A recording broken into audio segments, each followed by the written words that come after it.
Bien, vamos a dar inicio a la octava parte de estados contables en moneda homogénea, resolución técnica número 6 de la FAXPE y NIC 29 del IAI.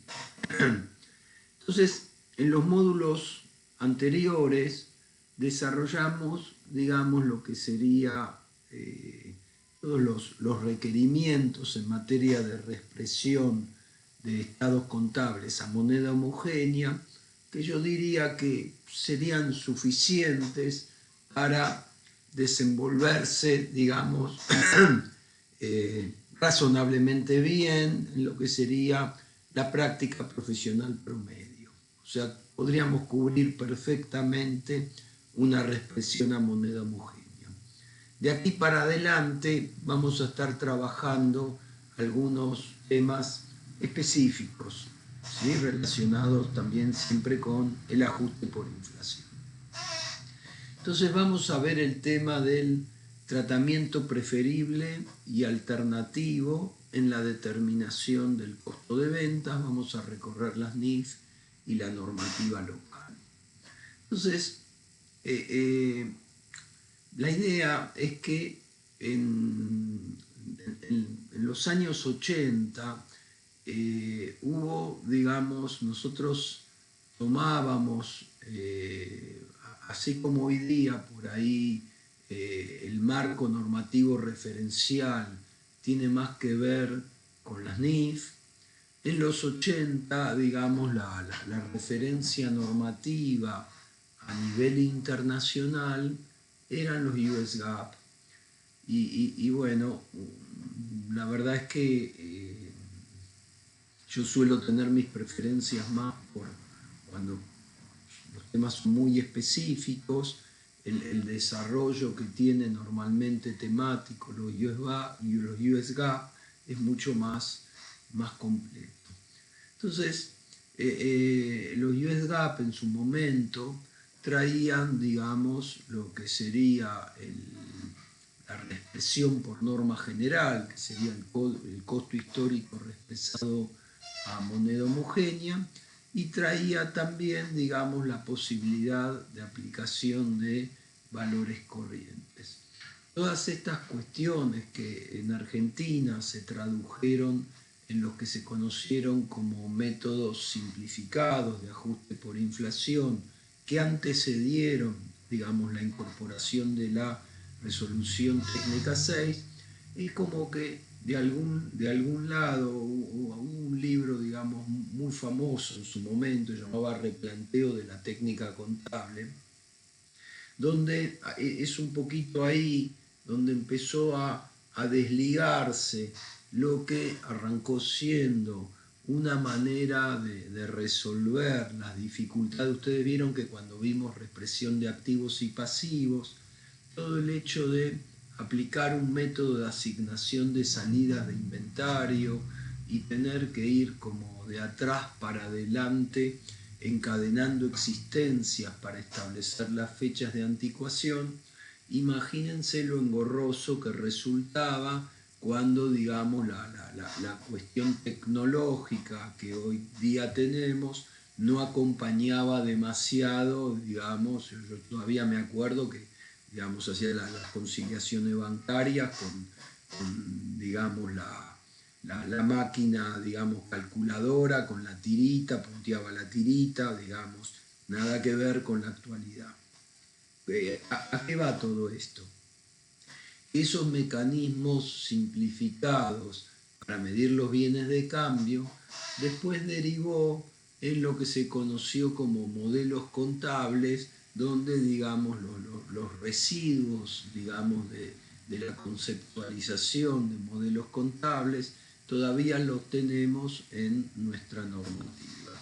Entonces, la idea, el planteo original, digamos, de esos modelos contables, entre comillas, ¿sí?, es que habría, digamos, esto se basaba en que habría tres momentos. Un momento, digamos, de adquisición o de finalización del periodo de producción, si se trata, digamos, de la producción de un bien. un periodo, digamos, de tenencia entre que el bien está disponible para ser vendido y el momento en que se consigue ser vendido, y entre el momento de venta y el momento de la cobranza, bueno, el periodo de financiamiento. Entonces, lo que se conoce como modelo tradicional, normalmente, digamos, recién reconoce los resultados. Esto, insisto, era una pelea en la década de 80 entre los defensores del esquema de valores corrientes y los defensores del modelo tradicional del costo.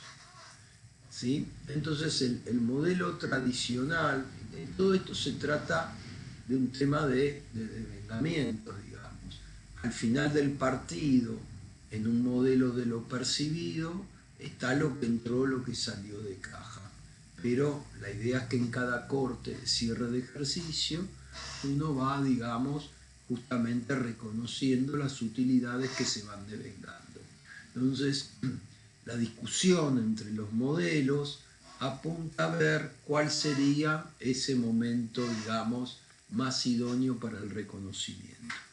Entonces, en el esquema tradicional se entiende que hasta que, digamos, no se consiguió un comprador, digamos que está el riesgo de dificultades de realización, ¿sí? Y digamos de sobreestoqueamiento y de tener que bajar los precios. Por eso el modelo tradicional sería más prudencial y dice, bueno, yo hasta que no conseguí vender los bienes adquiridos o producidos, no voy a reconocer resultados. En cambio, el modelo de valores corrientes reconoce, digamos, dos tipos de resultados. Nosotros esto algo vimos cuando vimos resultados por tenencia, que vamos a retomar ahora, donde, digamos, la idea es que la sola tenencia, habida cuenta que el índice específico, digamos, se comporta en un contexto inflacionario de distintas maneras, el índice general va generando, digamos, los llamados resultados por tenencia, que en este modelo, digamos, se propone anticipar su reconocimiento. Ahora bien, a estos temas de los distintos momentos, en el esquema, digamos, de valores corrientes, lo que bajo el US GAAP se llaman ganancias fantasma, se trajeron a nuestra doctrina contable nacional, se les adjudicaron distintos precios de entrada y de salida. Entonces vamos a ir recorriéndolos, ¿no? Entonces tenemos el momento 1, el momento 2 de venta y el momento 3 de cobranza. Entonces, al precio de entrada en el momento de adquisición lo llamamos costo de adquisición o costo de histórico de producción. En M1, que es cuando uno adquirió la mercadería o, digamos, la terminó de producir, conceptualmente no habría un precio de salida, pues si no se trataría tipo, digamos, de un commodity, ¿no? No sé, o de dólares, donde hay un tipo comprador y tipo vendedor. ¿Se entiende? Para un bien de cambio, en general, en principio, no sería aplicable, digamos, la existencia de un precio de salida en el momento en que fue adquirido o fue producido, porque si no se trataría de un bien fungible que no requiere esfuerzo significativo de venta, cosa que, digamos, todo este esquema lo estamos procesando para los bienes de cambio en general. Ahora bien, la idea que, digamos, trabaja el modelo de valores corrientes y más específicamente lo que vamos a ver ahora como costo de ventas en términos de reposición, tiene que ver con la incorporación en el momento de venta de el precio de entrada, pero el precio de entrada en ese mismo momento. Es la pregunta del millón, digamos, de los comerciantes de ahora. Estoy haciendo esto, estamos finales de agosto del 2023, donde, digamos, la inflación en Argentina está desmadrada y, digamos, en todo lo que sería el periodismo económico, esto que estoy comentando, voy a comentar ahora, digamos, son comentarios, digamos, habituales en todos los programas de periodismo y más aún de periodismo económico. Entonces, la idea es que, digamos, en el momento en que estoy vendiendo, cuando está muy desatada la inflación y digamos, la distorsión de precios relativos, donde todo el mundo le corre por detrás a la inflación, es plantearse cuánto me saldría a producir, ¿sí?, en el mismo momento en que estoy vendiendo, cuánto me saldría adquirir o reproducir en el mismo momento en que estoy vendiendo la mercadería o los productos terminados que estoy transfiriendo. ¿Sí? Y el precio de salida es el mismo de siempre, es el precio de venta menos los gastos directos de venta, lo que llamamos el valor neto de realización. Entonces, ¿qué pasa? La idea es como que este modelo captura algo que los operadores económicos, digamos, cualquiera digamos, que tiene recorrido comprando, fabricando, tratando de vender en un contexto inflacionario, es como que aprendió, digamos, con sangre, para llamarlo de alguna manera. Es como, voy a dar un ejemplo, de cómo le damos, digamos, terminología contable, conceptual, a algo que son vivencias de todos los días para la gente que, digamos, como son empresas en marcha, tienen que seguir tratando de sobrevivir en un contexto inflacionario. Entonces, yo adquirí 10 unidades a 10 pesos, 100 pesos.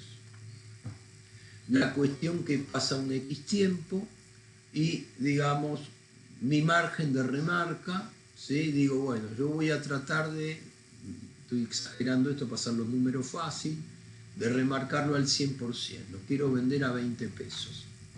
Entonces, hay veces que viene habida cuenta de la inflación, yo consigo un comprador y el tipo dice, sí, yo te lo llevo por 20. Pero resulta que cuando vendí, digamos, el comerciante, cuando estaba festejando que pudo, digamos, trabajar con un markup del 100%, resulta que cuando fue a llamar a su proveedor, le dice, che, mirá, quiero reponer 10 unidades de A que acabo de vender. Y el proveedor dice, bueno, macanudo, te sale 22 pesos, te sale 25 pesos. Entonces resulta que el comerciante estaba descorchando el vino o el champagne o lo que le guste, porque le había ido muy bien, pensando que había ganado el 100%, cuando en rigor de verdad, digamos, con los 20 pesos que cobró, no le alcanza siquiera para, digamos, reponer los bienes. Esto, digamos, al comerciante o al industrial argentino que convive con todos estos procesos durante años y le puede pasar una vez y media, digamos, si no es muy despierto, le damos media vez más. Entonces, a la segunda vez que le pasó lo mismo, volví a comprar las mercaderías digamos, las ingresó a 22 pesos cada una. Dice, bueno, voy a tratar de venderlas a 44. Y ahí tenemos el segundo problema, porque hay que ver si, digamos, su clientela le convalida que él siga sosteniendo un margen de remarca del 100%. Pero bueno, en principio, asumamos que sí. Entonces él dice, bueno, la voy a fijar en 44. Pero como ya le pasó que se quedó corto en la vez anterior, donde quería marcar al 100% y no pudo recomprar, entonces viene un cliente y le dice, bueno, me voy a llevar los 10 a 44. Entonces ahora el comerciante o el industrial le dice, bueno, dame 5 minutos. Agarra el teléfono, llama a su proveedor y dice, che, ¿cuánto me sale? Quiero reponer 10 de A. Entonces, cuando, digamos, el proveedor le dice, mirá, son 50 pesos, es como que él dice, ah, bueno, entonces le dice, mirá, no te la podés llevar las 10, pero ahora te voy a remarcar, no le dice te voy a remarcar, pero te podés llevar las 10, pero el precio ahora es 100, obviamente. 100, sí, por el potencial de negociación, él puede trasladar a sus clientes el incremento de precio, pero si no tiene ese poder de negociación, cada vez más, en un contexto inflacionario, va perdiendo margen de remarca, es como que queda acogotado porque sus proveedores son potentes, el mercado al que se dirige microeconómicamente también tiene mayor poder de negociación y es como que va resignando margen de remarca con el proveedor, no puede discutir porque si no, no le baja las mercaderías y el cliente no le sigue convalidando esos aumentos del 100%, con lo cual como tiene que pagar la luz, el gas, los empleados, los impuestos, etcétera, etcétera, va teniendo que resignar el margen, digamos, ¿sí? el margen bruto de ventas.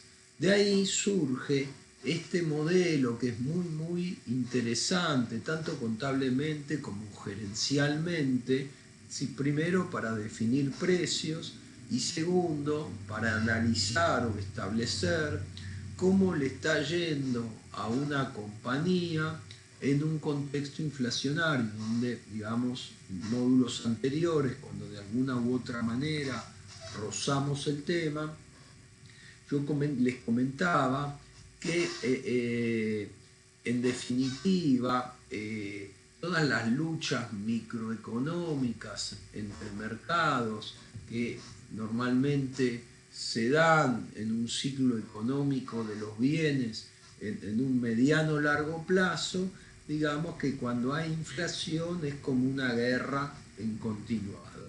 Entonces de ahí resulta este modelito propuesto del costo de ventas en términos de reposición, donde de alguna manera no solamente reconoce el resultado por tenencia que nosotros ya vimos, que es el resultado por tenencia de bienes no consumidos. ¿Se acuerdan que nos quedaba un bien de cambio?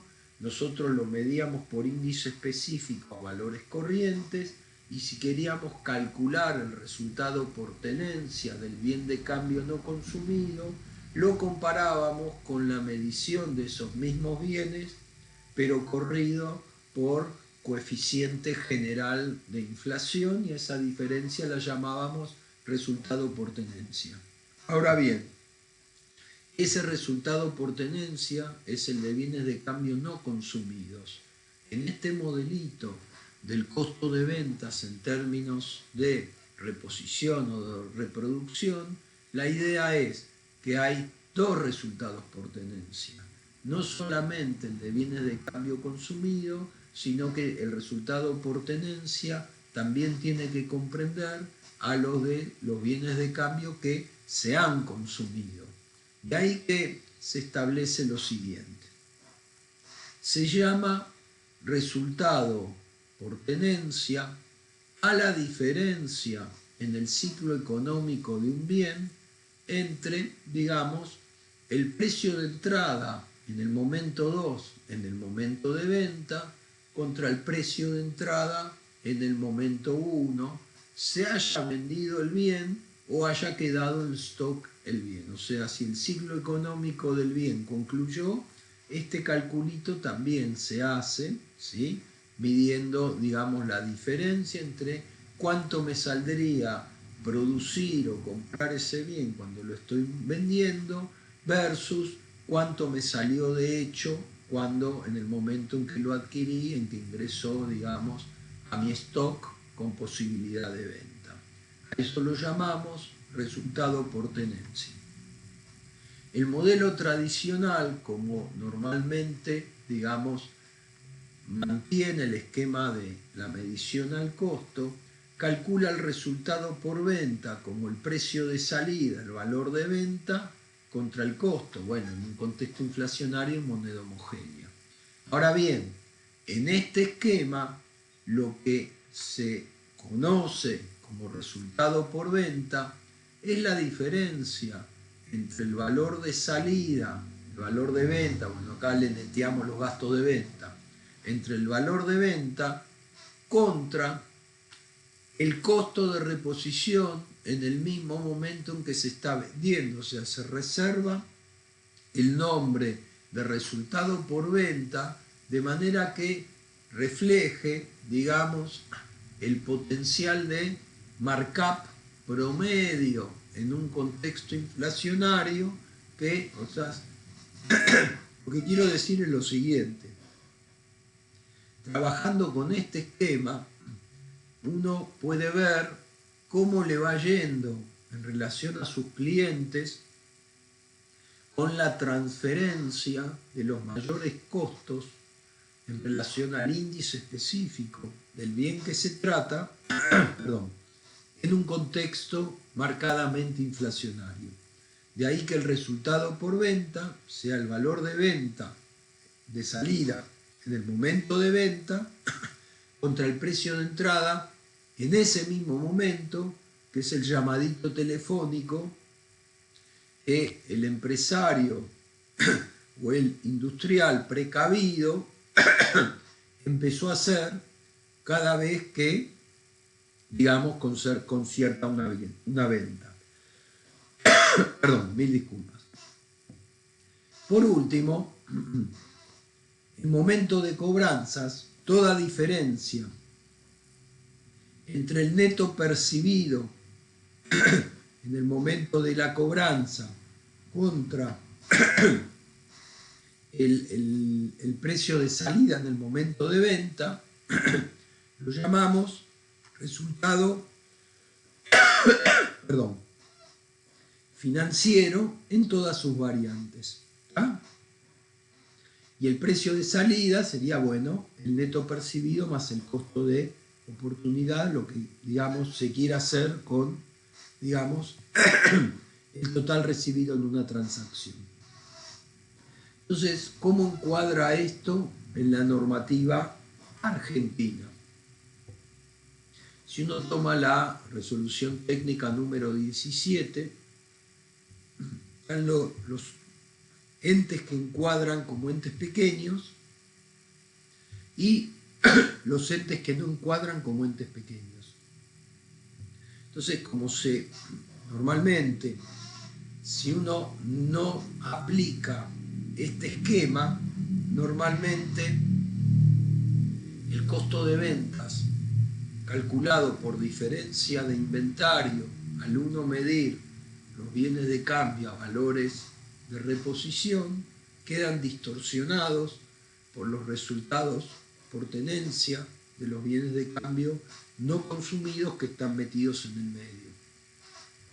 De ahí que el tratamiento, todo esto que voy a decir está en la norma y sin embargo por ahí muchos no lo tienen muy presente porque es una parte de nuestra norma, como tantas otras, es letra muerta, que no la aplica a nadie. Pero formalmente, los entes que no encuadren como entes pequeños en nuestra normativa están obligados a presentar el costo de ventas en términos de reposición. Y los únicos que pueden calcular el costo de venta por diferencia de inventario, que es como hicimos en los módulos anteriores, calculamos el existencia inicial, corrida punta a punta, más compras reexpresadas, más gastos de fabricación reexpresados, menos existencia final, todo en moneda homogénea de cierre. Los únicos que podrían optar por esa alternativa serían los entes llamados pequeños. ¿Sí? Es más, la norma, digamos, tomada la letra, indica que cuando uno no pudo depurar, hay una alta incidencia, ¿sí?, de resultados por tenencia que afectan el costo, no se puede calcular, no admite calcular el margen bruto sobre venta. Yo no he visto un solo estado contable en Argentina que no calcule, digamos, el costo de venta. Todo el mundo lo calcula por diferencia de inventario, hoy día ajustado por inflación, y no hay uno solo que no haya calculado, digamos, el margen bruto y puesto en la información complementaria, que no lo hace porque no depuró los resultados por tenencia. Por eso les decía que es letra muerta. De todas maneras, digamos, es muy interesante tener, por eso estamos incorporando el tema, en un contexto muy inflacionario como el que sobrellevamos actualmente, una de dos. Lo ideal sería incorporarlo, digamos, como mecánica, digamos, de manejo del costo de ventas, calcularlo en términos de reposición barra reproducción en moneda homogénea de cierre, que es lo que vamos a estar viendo, ¿sí? Es decir, maneje el costo de ventas por diferencia de inventario o lo haga en términos de reposición-reproducción, bueno, como somos una economía hiperinflacionaria, tenemos que aplicar el ajuste por inflación, tiene que ser en moneda homogénea. Ahora bien, si decimos, no, yo lo voy a llevar por diferencia de inventario y no me quiero complicar la vida, bueno, de todas maneras, para uno fijar precio y saber cómo le está yendo en un contexto inflacionario, con fines gerenciales, nunca está de más llevar adelante este tipo de cálculos que vamos a recorrer ahora. Entonces, vamos a ver un ejemplo de aplicación para ver cómo, digamos, podemos resolver esto en la práctica y de una manera, digamos, sencilla, que pueda justamente favorecer la incorporación de esta herramienta, la implementación con fines prácticos en nuestra práctica cotidiana. Entonces, nuestro cierre de ejercicio es diciembre X4, tenemos una existencia inicial de 40 unidades a 5 pesos por unidad, lo cual da 200 unidades monetarias o pesos. Tenemos compras durante el ejercicio X4, en marzo 30, en octubre 50, a dos precios distintos. Y tenemos las ventas del ejercicio. En marzo 40, en octubre 30 a otro precio, en noviembre 20 a otro precio. ¿Sí? El otro dato del planteo, esto para ver después, digamos, cómo leemos la información, es que en el momento en que teníamos costeadas a valor de reposición estas 40 unidades a 5 pesos por unidad, el precio de venta al inicio, eso es para tener una idea del markup que teníamos al inicio, para compararlo con el que tenemos al cierre, para saber cómo nos va en un proceso inflacionario. Entonces nos dice, era de 8, con lo cual como el costo de reposición estaba a 5, nosotros, digamos, la entidad venía remarcando un 60% por encima de sus costos de reposición. Por último, vamos a ver que para procesar esto necesitamos tener la información sobre los costos de reposición o sobre los costos de reproducción, si somos una empresa industrial, al cierre de cada uno de los meses, ¿sí? En nuestro caso, ¿se acuerdan? Me vengo acá, esto en la práctica sería todos los meses. Nosotros lo que vamos a aplicar es este esquema, con lo cual, para poder calcular el resultado por venta, tenemos que calcular el precio de salida contra el precio de entrada en el mismo momento en que estamos vendiendo. Para lo cual, sí o sí, necesitamos tener el costo de reposición o de reproducción de cada uno de los meses en que fuimos teniendo ventas. En la práctica va a ser en todos los meses. Con lo cual acá tenemos marzo, octubre, noviembre y diciembre, ¿sí? Que fueron, digamos, los meses en que tuvimos ventas, y el de cierre para medir las existencias finales. Por otro lado, tenemos los índices de precios internos, ¿sí? Mayoristas corregidos por IPC, ¿sí? Nivel nacional, supuestos, ¿tá? Para poder manejarlos. Entonces, vamos a mostrar ahora, vamos a trabajar en tres planos.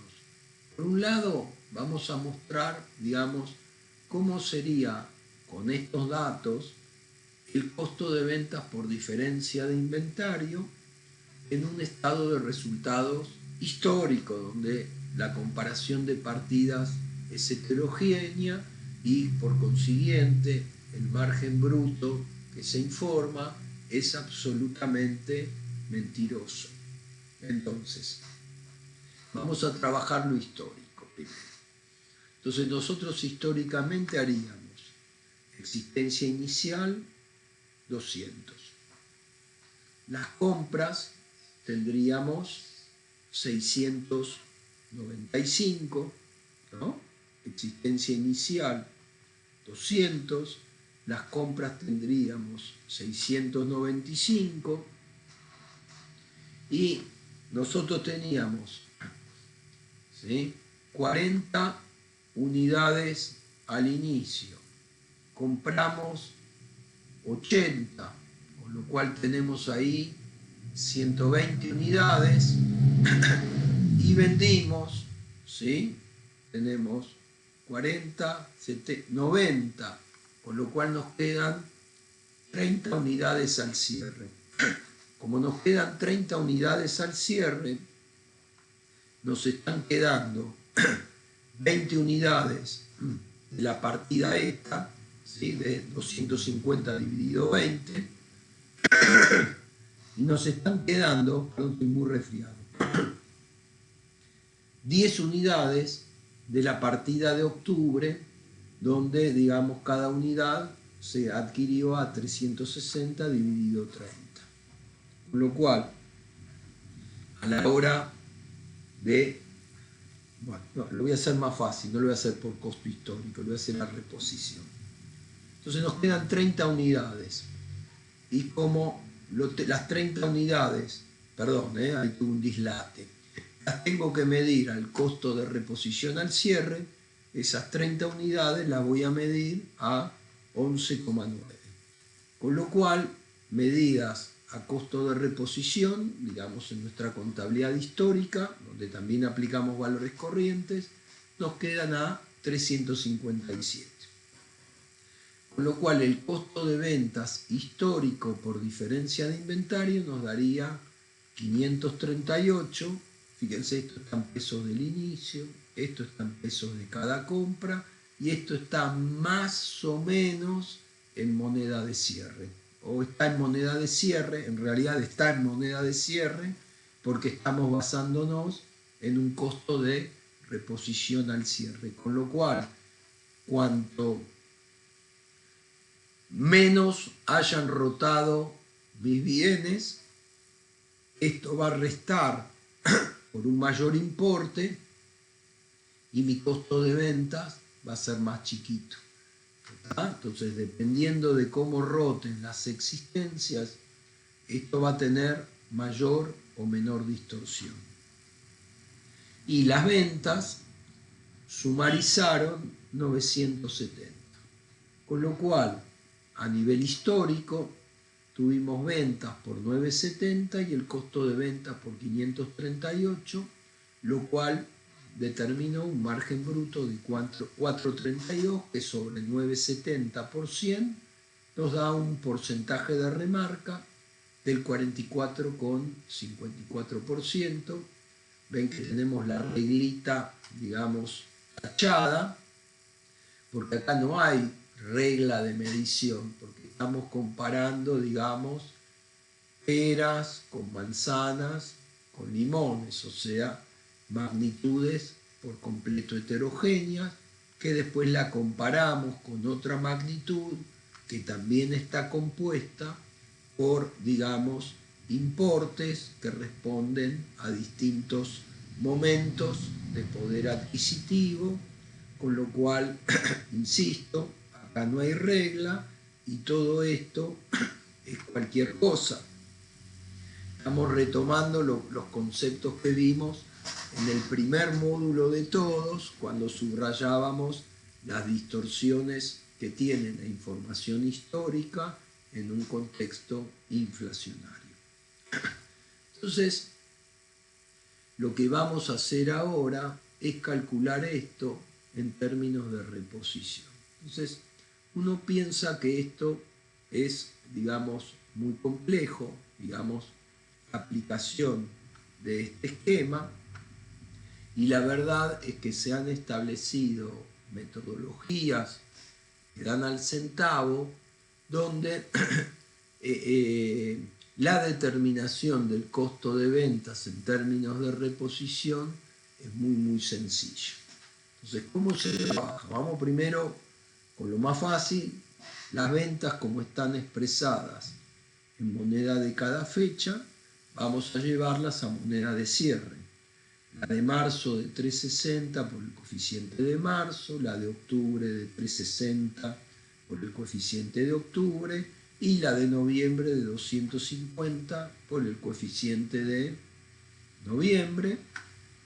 No vuelvo al cálculo de los coeficientes, ya lo vimos, digamos, muchas veces, damos por bueno, asuman que no me equivoqué por acá, con lo cual sencillamente multiplicamos, digamos, ¿sí?, el valor de ventas de cada fecha por su coeficiente correspondiente, con lo cual las ventas en moneda homogénea nos quedan en 1.305,53. ¿Cómo se calcula el costo de ventas en términos de reposición? Me vengo para acá. Es como que vamos a trabajar este esquemita que vimos acá, ¿sí?, solo que en moneda homogénea. Es decir, vamos a tomar las unidades vendidas en cada mes por el costo de reposición o de reproducción en cada mes. Eso nos va a dar el costo, la cantidad vendida, las unidades vendidas por lo que me saldría fabricarlas o adquirirlas en el mes que lo estoy vendiendo. Ese es el costo de ventas en términos de reposición de ese mes. Pero como está en moneda de ese mes y yo necesito que esté en moneda homogénea de cierre, lo voy a llevar por coeficiente desde el respectivo mes hasta el mes de cierre. Insisto, nosotros estamos haciendo esto con un solo producto. Uno, la información de los costos de reposición y de reproducción tendría que tenerlos, bueno, producto por producto. ¿Estamos hasta ahí? Y este sería el papelito de trabajo que uno haría para cada uno de los productos. Entonces, en este caso nosotros tenemos un solo producto. En marzo vendimos 40 unidades de A. El costo de reposición en el momento en que vendimos esas unidades, en marzo era de 6,5, con lo cual esa cantidad de unidades por el costo de reposición sería el costo de ventas en términos de reposición Ibermarzo, pero como estoy parado en marzo, lo tengo que llevar a moneda homogénea de cierre utilizando el coeficiente diciembre sobre X4 sobre marzo X4 de 1,7465.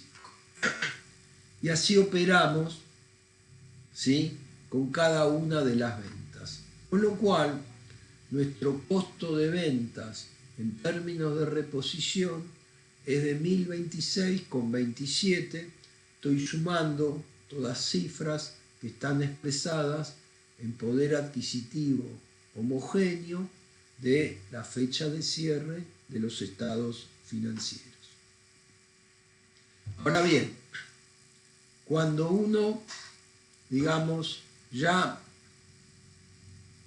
calculó, ¿sí?, el costo de ventas en términos de reposición, procede, digamos, a calcular el costo de ventas por diferencia de inventario, como vinimos haciendo en los módulos anteriores. Entonces vamos a calcular. La existencia inicial en moneda homogénea del inicio la llevamos por coeficiente punta a punta. ¿Ah? Eso nos da 413,34. La compra de marzo de 195, le vamos a aplicar el coeficiente de marzo, y la compra de 500 de octubre le aplicamos el coeficiente de octubre, ¿tá? Y determinamos las compras represadas. Y por último, digamos, las 30 unidades, ¿sí?, a 11,9, que es el costo de reposición al cierre, sería nuestra existencia final. Con lo cual, digamos, el costo de ventas nos queda en 965,71. Entonces, habíamos visto que en el modelo,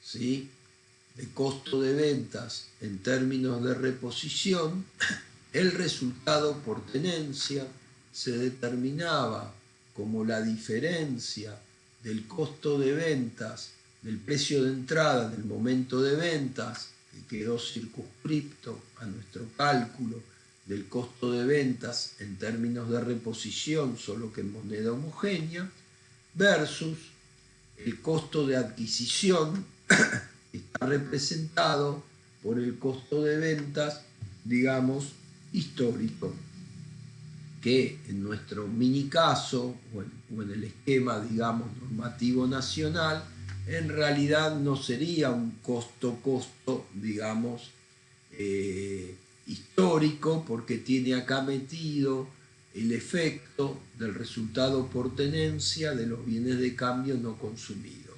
Esta es una muy buena manera de limpiar todo. ¿Qué quiero decir con esto? En este esquema de trabajo vamos a llamar, porque yo por diferencia de inventario tengo 965,71, pero yo quiero que mi costo de ventas no me quede medido a 965,71, sino que quiero que me quede medido a, ¿sí?, a 1026,27, que es mi costo de ventas en términos de reposición.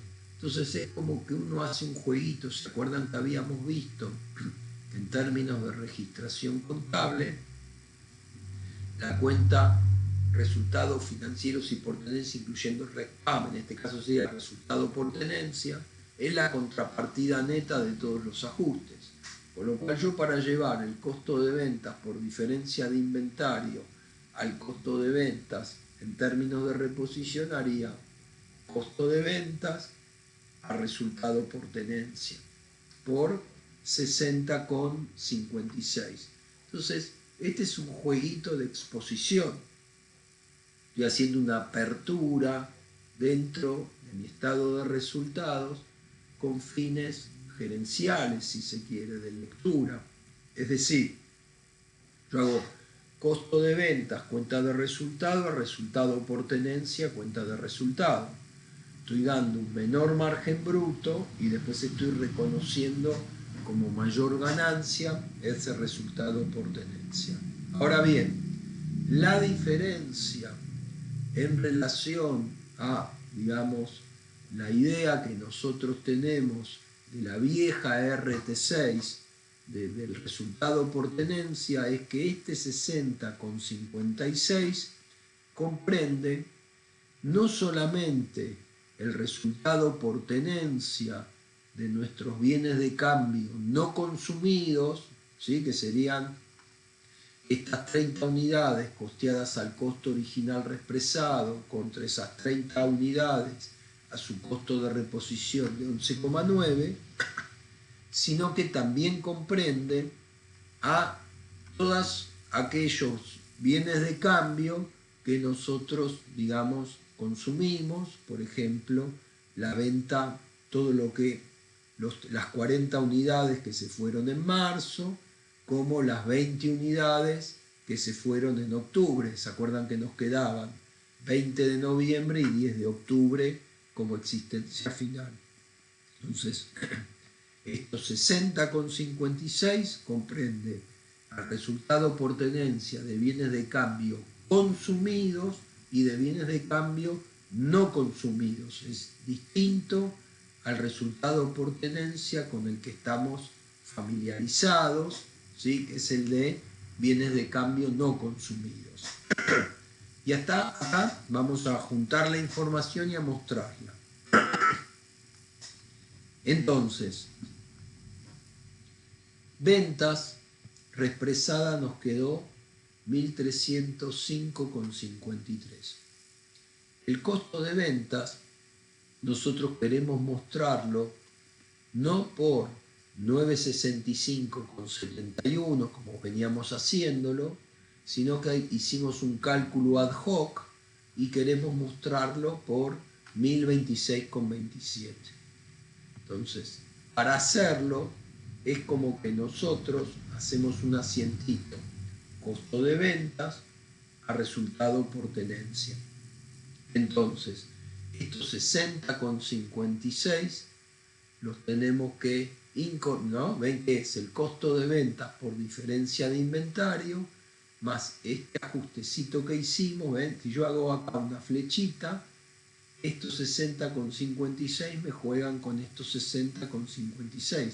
Es el asiento que les refería recién. Costo de ventas a resultado por tenencia. Con lo cual muestro, ¿sí?, el costo de ventas en términos de reposición y el margen bruto. Esos 279,26 sobre los 1.305,53 me determinan un margen sobre ventas del 21,39%. ¿Ah? Y el margen neto es de 339,82.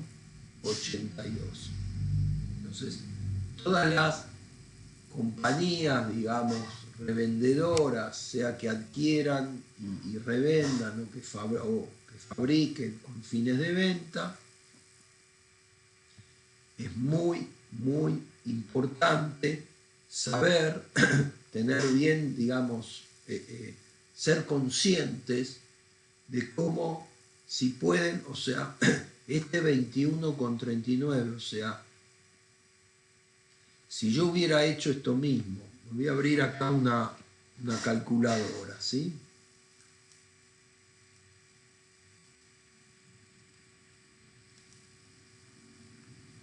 La voy a poner más de este lado. Entonces, a ver.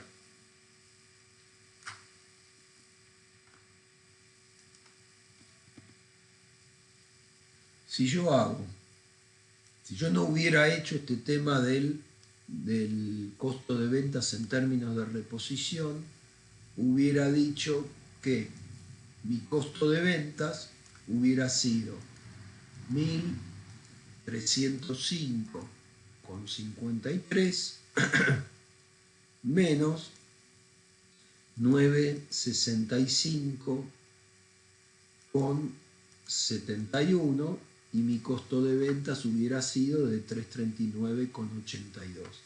Esos 339,82 dividido 1305,53 me habrían dado que mi margen de remarca es del 26, cuando en rigor de verdad hacíamos el simulacro de la llamadita por teléfono a los proveedores, en rigor de verdad sobre los costos de reposición promedio, en rigor de verdad con la inflación tuvimos que achicar nuestro margen y ya no fue del 26,03%, sino que fue del 21,39%. ¿Se entiende?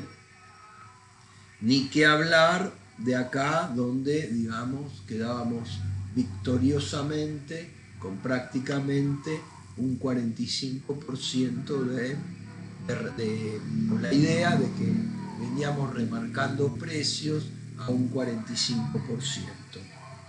¿Ah? Entonces, conclusiones. Aún cuando no resolvamos trabajar esto para la elaboración de los estados financieros, es recomendable tener este esquema de cálculo cuando vamos a fijar precios. ¿Ah?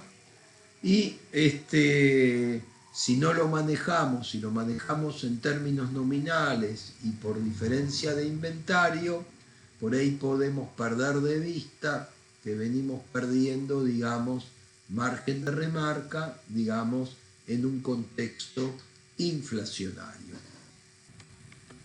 Vamos a trabajar ahora nuestro segundo tema especial, que es el tratamiento de revaluaciones de activos fijos, o sea, la aplicación del modelo de revalúo, solo que lo vamos a trabajar en moneda homogénea, como tratemos de trabajar, digamos, justamente el modelo de revalúo en moneda homogénea y cómo, digamos, su evolución posterior, o sea, su desafectación en proporción a los consumos. No es lo mismo el tratamiento, vamos a estar viendo, cuando el consumo es por depreciación, que cuando el consumo es por desvalorización, ¿sí? Entonces vamos a ir trabajando tanto qué pasa la primera vez que aplicamos el modelo de revalúo, pero ya en un contexto de moneda homogénea, y cómo lo trabajamos en los ejercicios siguientes. Entonces, ¿se acuerdan que cuando trabajamos nosotros en el módulo correspondiente, la reexpresión de cuentas de patrimonio neto, habíamos dividido, digamos, los movimientos de patrimonio neto en cuantitativos, que habíamos visto que afectaban, teníamos que considerarlos en el patrimonio a mantener y afectaban por consiguiente a la determinación del resultado, cualitativos, que no tenían incidencia, digamos, en la determinación del patrimonio a mantener y en el resultado, y nos había quedado en el tintero los llamados ajustes al patrimonio neto, o en la terminología NIF, los otros resultados integrales, que justamente para sustraerlos de la determinación del resultado en moneda homogénea, teníamos que considerarlos tanto en la determinación del patrimonio a mantener y por consiguiente justamente para sustraerlos del resultado en moneda homogénea. ¿Ah? Entonces, habíamos visto que lo trabajábamos al modo de los cuantitativos. Entonces la idea, vamos a trabajar esto con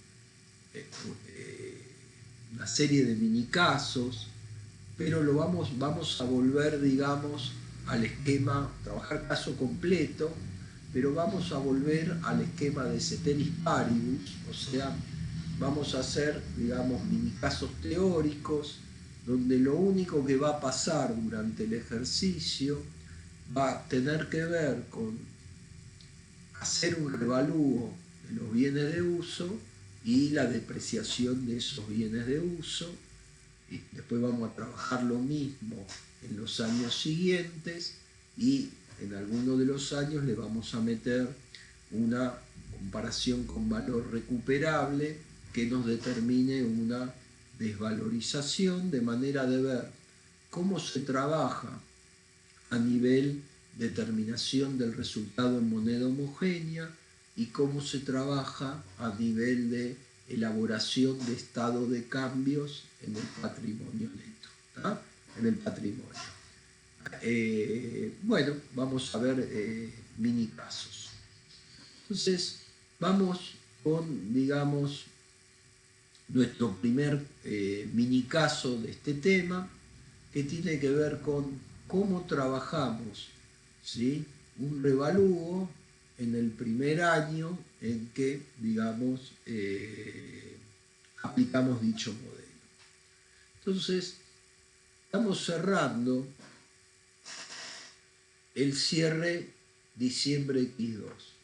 Nosotros, de paso, este ejercicio nos va a servir. ¿Se acuerdan que cuando vimos los problemas asociados a la implementación por primera vez o a la reanudación del método, habíamos visto que la NIC 29 decía que cuando arrancás por primera vez con el ajuste por inflación o cuando reanudás, los saldos por aplicación del modelo de revalúo los dejás en cero.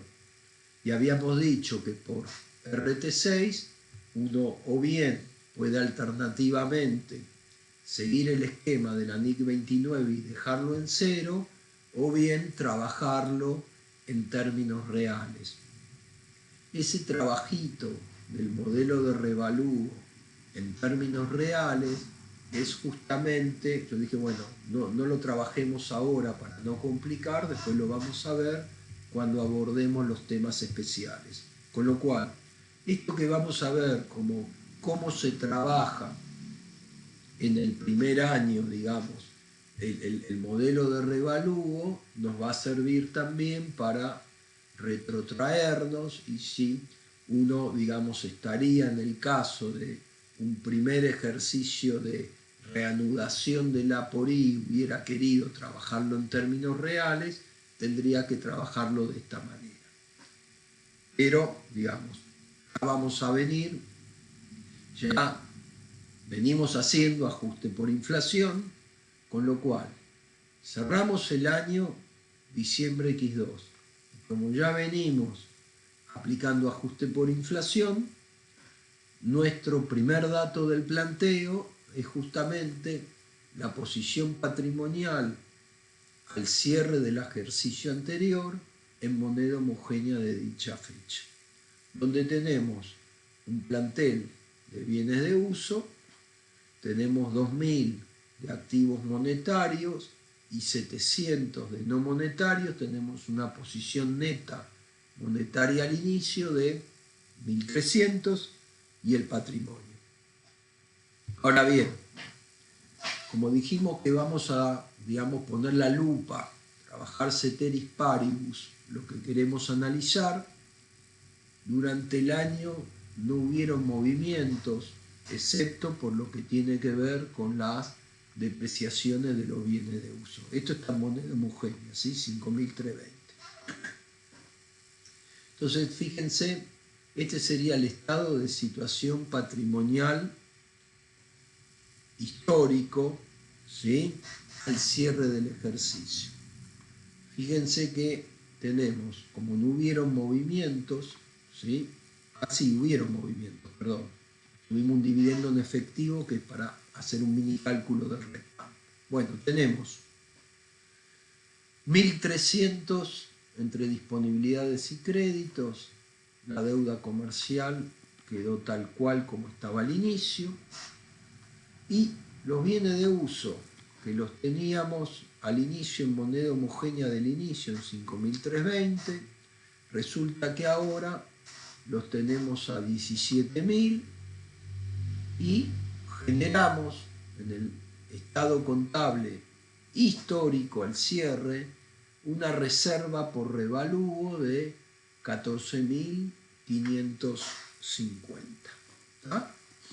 A partir de ahí nos dicen que en el estado de resultados históricos la depreciación de la maquinaria conforme a sus valores históricos fue de 350.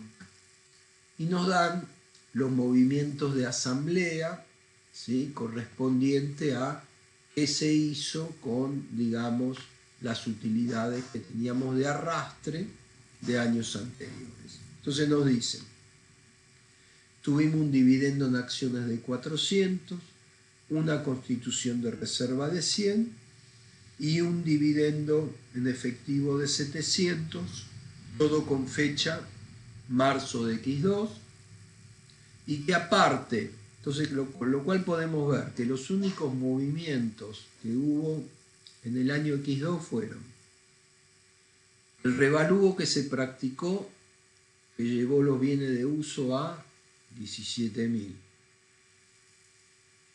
La asamblea, la distribución de asamblea y el cálculo de depreciaciones. O sea, no se efectuaron otras operaciones.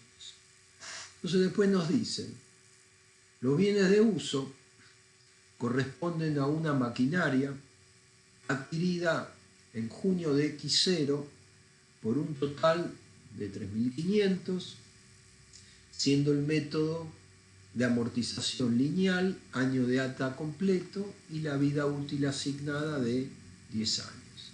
Entonces, después nos dicen, la empresa en el cierre X2 decidió pasar a medir el activo fijo conforme al modelo de revaluación, por lo que contrató un especialista externo que determinó una evaluación de la maquinaria en 17.000, manteniendo el criterio de depreciación y la vida útil del bien como la restante a la fecha de medición. Entonces vamos, antes de entrar a ajustar por inflación, vamos a ver un poquito cómo está compaginado el estado de situación patrimonial histórico. Entonces, fíjense que si era lineal, año de alta completo, digamos, es como que uno, digamos, depreció X0, X1 y X2, ¿sí?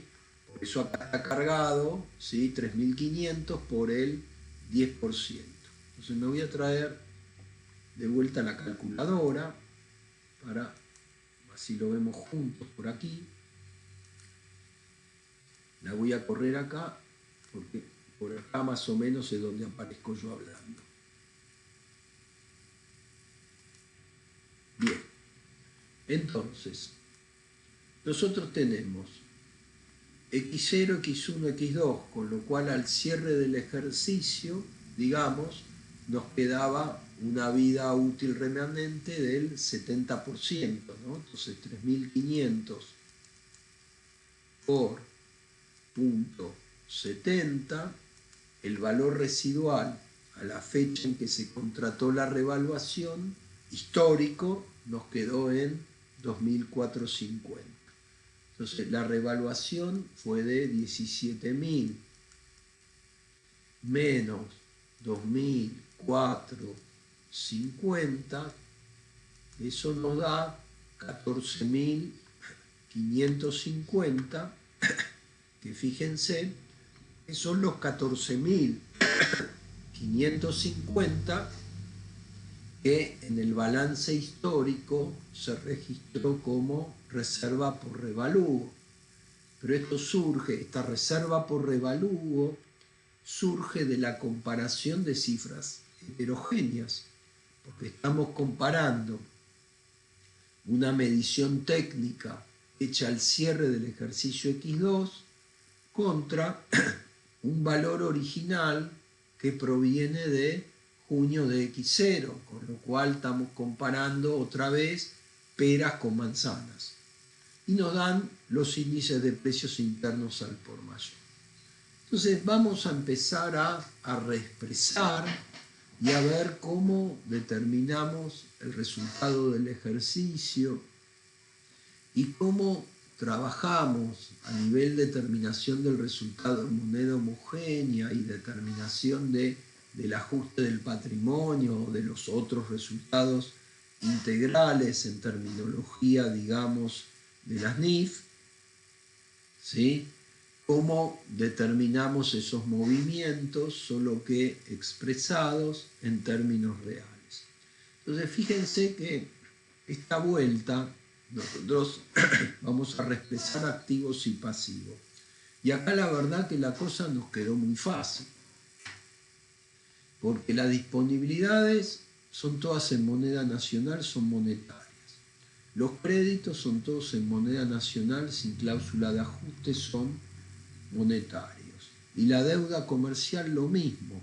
Y en relación a los bienes de uso, ¿sí?, los tenemos ya medidos a moneda de cierre porque aplicamos un revalúo al cierre del ejercicio. Con lo cual, el patrimonio neto de 17.600 que está informado en el balance histórico, en definitiva va a ser el mismo en el, digamos, estado financiero en moneda homogénea. ¿Ah? Fíjense que tenemos, entonces, disponibilidad, crédito y deuda comercial por ser monetarios, o si tuvieran cláusula de ajuste, aplicar lo mismo, ya están expresados en moneda de cierre. Los bienes de uso nos ocurre otro tanto. Adoptamos el revalúo que hicimos al cierre del ejercicio. Entonces vamos a empezar a reexpresar las cuentas de patrimonio. Esto ya todo lo vimos, es simplemente un repaso, pero bueno, vamos a retomarlo, nunca está de más. Entonces nosotros sabemos que tenemos que partir de las cuentas de capital al inicio, no estas, sino que las cuentas de capital al inicio en moneda homogénea del inicio. Entonces estos 3.000, todo esto ya lo vimos, lo atravesamos rápido, ¿sí?, porque no es el tema objeto, digamos, de explicación. Los 3.000 los corremos por el coeficiente punta a punta, que es 1,60, eso nos da 4.800. Nos vamos al acta de asamblea. El único movimiento que tenemos, fecha de origen marzo, es el dividendo en acciones de 400, con lo cual esos 400 que tienen fecha de origen marzo, los corremos por el coeficiente de marzo a moneda de cierre. El capital reexpresado es la sumatoria del original en pesos de cierre más el dividendo de acciones en moneda de cierre. Eso es 5.367,48, ¿sí? Y comparamos eso contra las acciones en circulación al cierre de 1.400, que serían, ¿sí?, las 1.000 que teníamos al inicio, más las 400 del dividendo en acciones. Por diferencia, calculamos el ajuste de capital como vinimos haciendo. Con la reserva legal y la estatutaria, bueno, hacemos lo propio que vinimos haciendo. El saldo del inicio en moneda homogénea del inicio, ¿sí?, el saldo del inicio, este es histórico, me vengo acá, los 180 y los 90, como están en pesos del inicio, ¿sí?, le aplicamos el coeficiente de punta a punta. Y el movimiento de la reserva legal de 100 de marzo la corremos por el coeficiente de marzo. Hasta acá ya lo vimos bastantes veces. En rigor de verdad, todo este ejercicio apunta a poner en foco lo que vamos a ver ahora. Y cómo eso afecta a cómo determinamos el resultado en moneda homogénea y a cómo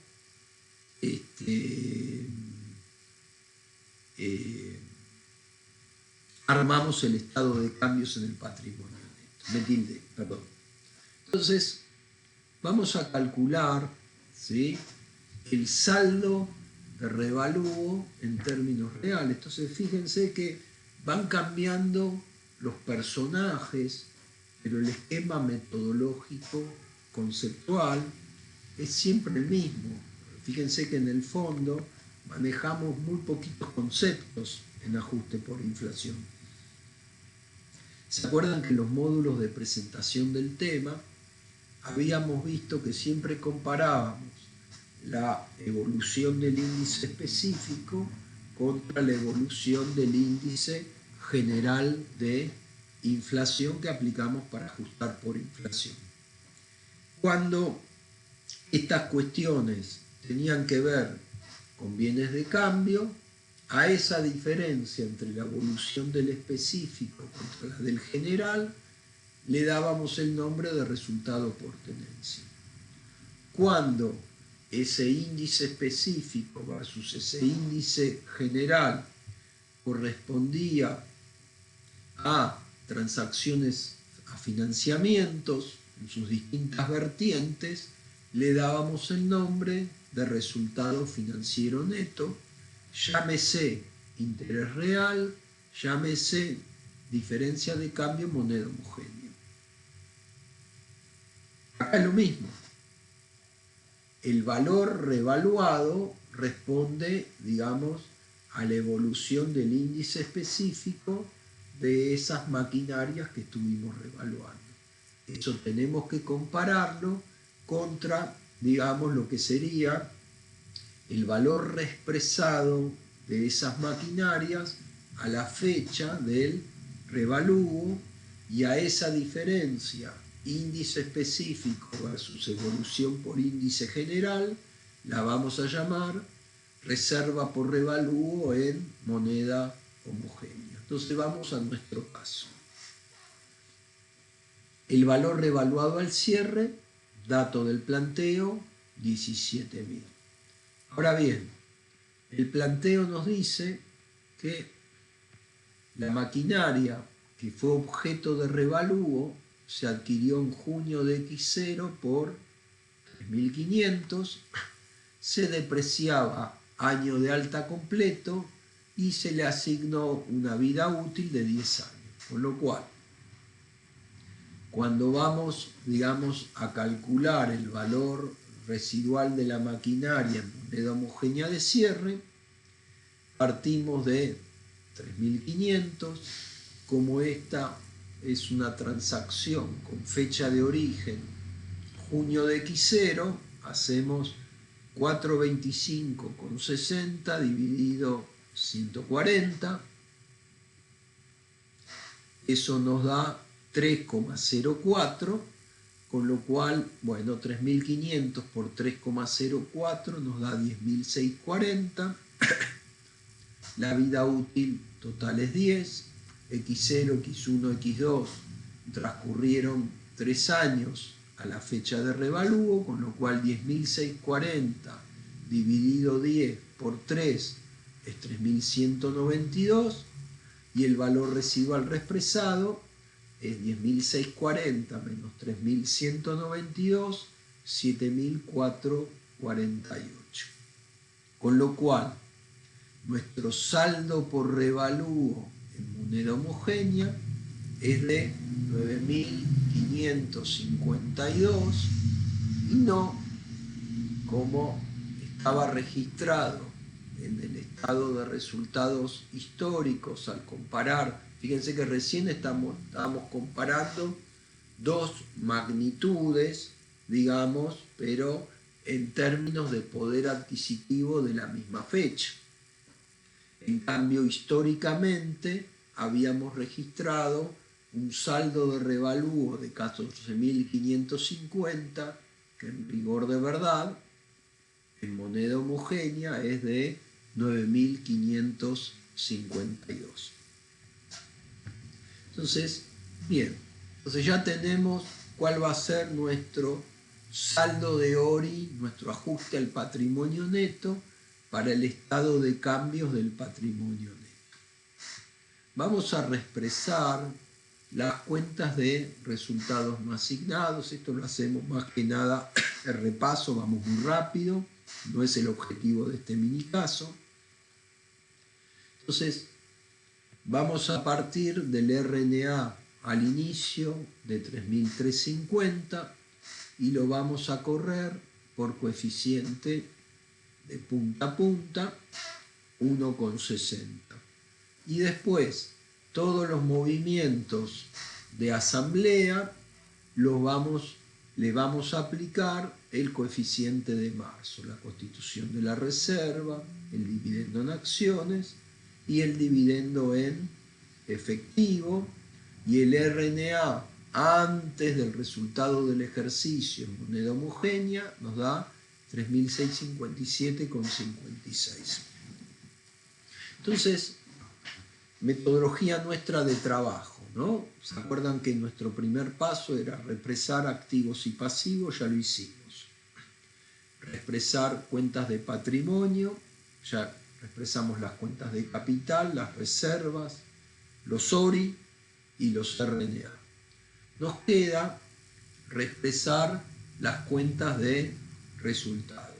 Entonces acá, como no hubieron transacciones más allá de los movimientos de asamblea y el haber hecho el revalúo, la única, digamos, cuenta de resultado que tenemos que procesar es la depreciación en moneda homogénea. Entonces nosotros tenemos un costo reexpresado, ¿sí?, de 10.640 y la alícuota es del 10%, con lo cual la depreciación en moneda homogénea es de 1.064.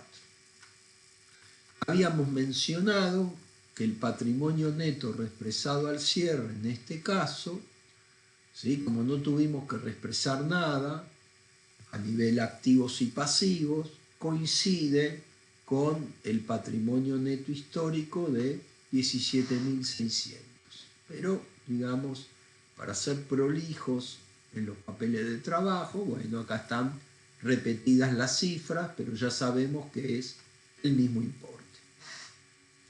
Ahora sí, vamos al punto, digamos, uno de los puntos donde queríamos hacer foco con este mini caso. Entonces, habíamos dicho que como nosotros, estos 9.552, que es el saldo de revalúo en moneda homogénea, no queremos que quede automáticamente imputado a resultados, porque acá el patrimonio yo lo tengo en 17.600, pero no nos tenemos que olvidar que dentro de estos 17.600 están metidos estos 9.552 que corresponden al revalúo.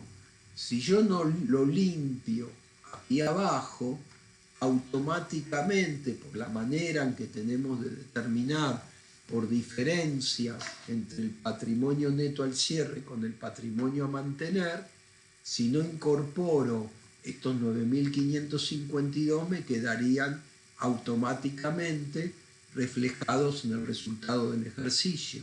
Y la idea es que los ORI, digamos, vamos a ver, digamos, tenemos los módulos, digamos, de exposición de NIC 1, ¿sí?, dentro de los materiales desarrollados, pero una cosa es el resultado del ejercicio y otra cosa son los otros resultados integrales que van por debajo y que a su vez están en el estado de cambios en el patrimonio neto. Como no queremos que nos jueguen el resultado del ejercicio, los tenemos que incorporar bajo, digamos, de la misma manera que trabajamos los movimientos cuantitativos. Entonces, patrimonio neto reexpresado al cierre, 17.600. Vamos a computar nuestro concepto de patrimonio a mantener, que recuerdan que era el patrimonio neto al inicio en moneda homogénea del inicio, patrimonio neto al inicio en moneda homogénea del inicio, 6.620, lo vamos a correr por el coeficiente de punta a punta. 6.620 por 1,60, 10.592. Entonces, acá en el acta de asamblea, nosotros teníamos, de todos los movimientos, digamos, de asamblea, teníamos un solo movimiento cuantitativo, que son estos dividendos en efectivo de 700, que en moneda homogénea nos daban 993,09. ¿Sí? Con lo cual, ¿sí?, acá tenemos los dividendos en efectivo y volvemos a tener restando los 993,09 que, digamos, salieron del patrimonio a mantener hacia el bolsillo de los propietarios. Pero como movimiento cuantitativo, ahora sí, con signo contrario, nosotros levantamos ahí los bienes de uso contra el saldo de revalúo en moneda homogénea, vamos a incorporar sumando los 9.552 que sabemos que están metidos dentro de estos 17.600.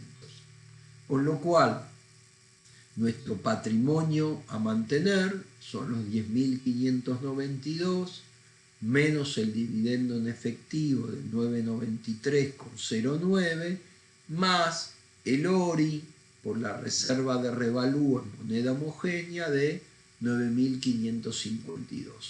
Todo eso da 19.150,91. Entonces, ¿qué pasa?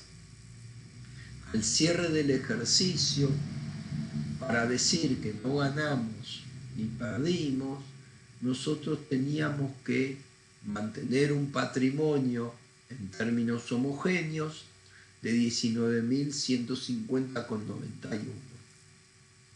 Como de hecho tenemos 17.600, tenemos una pérdida en moneda homogénea de 1.550,91. Nos queda calcular la cuentita, resultados financieros y por tenencia, incluyendo el RECPAM, por diferencia. Entonces nosotros ya hemos determinado nuestro resultado en moneda homogénea, que es un quebranto de 1.550,91. Y nuestra única cuenta de resultados, como no tuvimos otro tipo de transacciones, consistió en la depreciación de los bienes de uso. Entonces, incorporamos la depreciación de bienes de uso, con lo cual el resultado del ejercicio, antes de la consideración de la cuenta resultados financieros y por tenencia, incluyendo el RECPAM, que dijimos que surge de la reexpresión de las distintas cuentas de resultado, nos da 1.064. ¿Sí? Como de hecho perdimos más, perdimos 1.550, la diferencia, los 486,91, es atribuible a, digamos, los resultados financieros y por tenencia, incluyendo RECPAM. En este caso, como no teníamos bienes de cambio, ni tuvimos, digamos, ni intereses, ni actualizaciones, ni diferencias de cambio, podemos establecer que estos 486,91 son atribuibles por completo al efecto del resultado por exposición a la inflación. Entonces, habíamos visto, insistí bastante, con que cuando trabajamos por diferencia, nosotros tenemos bastantes posibilidades de meter la pata en distintos lugares, de equivocarnos con un coeficiente, conceptualizar mal el trabajo en relación a la reserva por revalúo. Bueno, tenemos distintas posibilidades de hacer macanas, con lo cual, digamos, siempre es relevante hacer la comprobación de esto que estamos, digamos, calculando por diferencia. Obviamente, este es un caso teórico, estamos trabajando ceteris paribus, poniendo la lupa en un solo concepto, con lo cual, digamos, esta comprobación, de paso este caso nos sirve para ir introduciendo el tema de cómo se comprueba el RECPAM, pero acá nos va a dar, digamos, al centavo. Cuando veamos el tema, yo voy a tratar de recopilar, digamos, de algunos trabajos que vine haciendo, digamos, cómo se comprobaba el RECPAM, y van a ver que no es tan o'clock en la práctica real como es acá, que nos da el centavo. ¿Se entiende? Se trata de, digamos, siempre va a haber algunas diferencias, en rigor se trata de que esas diferencias no superen, digamos, la materialidad, digamos, a los efectos de la auditoría, es decir, que el impacto de esas diferencias no sea significativo. Entonces vamos a nuestra comprobación del RECPAM. Entonces nosotros tenemos una posición monetaria al inicio, vengo por acá atrás,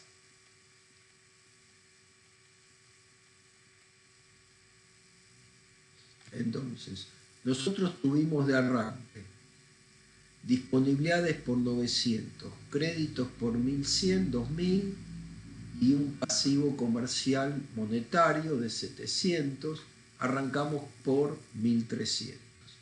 Entonces, en la comprobación del RECPAM, uno va calculando, digamos, la ganancia o pérdida por exposición a la inflación de la posición monetaria al inicio, y después va calculando mes por mes, ¿sí?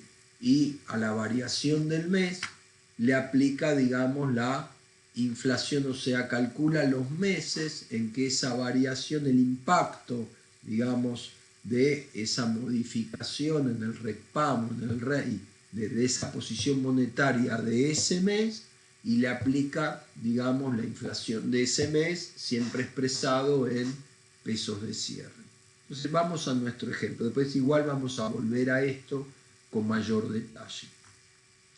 La posición monetaria al inicio es de 1300 del lado de los activos. Ya sabemos que esto genera pérdida por exposición a la inflación.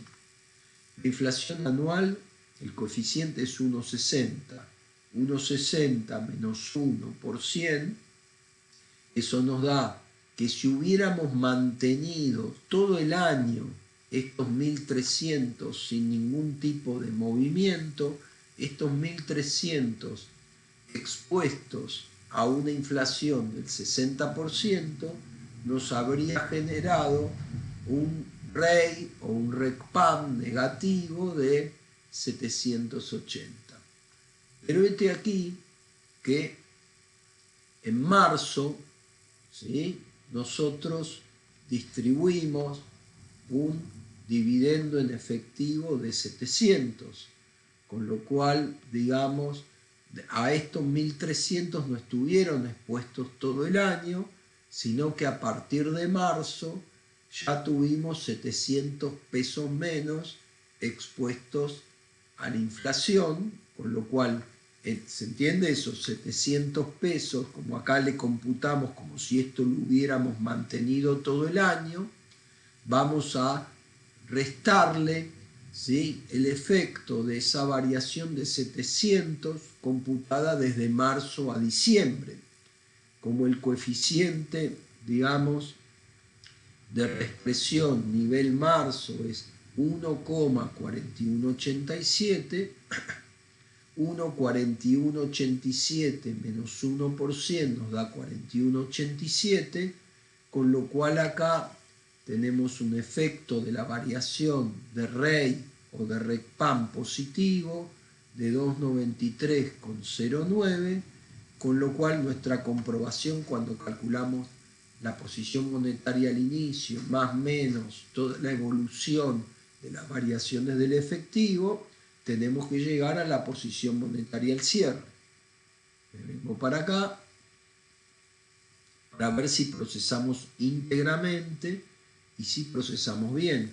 Fíjense que en nuestro estado de resultados histórico tenemos activos monetarios por 1.300 menos la deuda comercial de 700, donde la única variación, los 900 contra los 200 que me quedaron en disponibilidades, es por el pago del dividendo en efectivo. Con lo cual, digamos, no hay errores en el procesamiento, ¿sí?, de las variaciones de la posición monetaria, y todo esto, obviamente, insisto, es un caso, digamos, teórico, con poquitas variables que estamos trabajando. Ven que nos da el centavo, o sea, el RECPAM calculado por diferencia, nos cruza con la comprobación del RECPAM, que, digamos, justamente es una comprobación porque yo no estoy reprocesando y revisando lo mismo que hice, sino que estoy haciendo un recálculo entrando por otro costado. A mí me ha pasado, digamos, en la práctica muchas veces, que cuando no me daba el RECPAM, después fui a revisar y bueno, por ahí hubo un coeficiente mal cargado, alguna partida mal, alguna macana me había mandado. Con lo cual es muy, muy importante, sobre todo cuando uno empieza a trabajar con algunos temitas un poquito más sofisticados, no es la bomba atómica, pero ir teniendo uno mismo un autocontrol del operado. Bueno, a partir de aquí simplemente está volcado el estado de situación financiera, el estado de resultados, donde lo único que tenemos es la depreciación, los resultados financieros y por tenencia incluyendo el RECPAM, y esto está hecho de acuerdo a NIC 1. Fíjense que tenemos, por un lado, la pérdida del ejercicio de 1.550, y por otro lado, en el estado de resultados y de otros resultados integrales, por abajo tenemos el incremento de la reserva por revalúo de propiedad, planta y equipo de 9.552, ¿sí? Con lo cual el resultado integral del ejercicio es 8.001,09. Si nos va bien con todo esto, vamos, aparte de NIF, ajuste por inflación, vamos a estar haciendo también e-learnings de temas de diagnóstico de empresas, de riesgo crediticio. Bueno, un error cuando se trabajan, que hemos visto, cuando revisamos temas de riesgo crediticio, es que a veces cuando no se está muy formado en el tema NIF, suelen calcular las rentabilidades con el resultado integral, cuando en realidad todo esto es un ajuste al patrimonio neto, y el resultado en rigor fue una pérdida de 1.550,91. Vamos al estado de cambios en el patrimonio neto. Entonces, vamos procesando. La parte de arriba, me voy a la reexpresión de cuentas de patrimonio neto, ¿sí? La parte de arriba tenemos los 4.800 menos los 1.000, son los 3.800.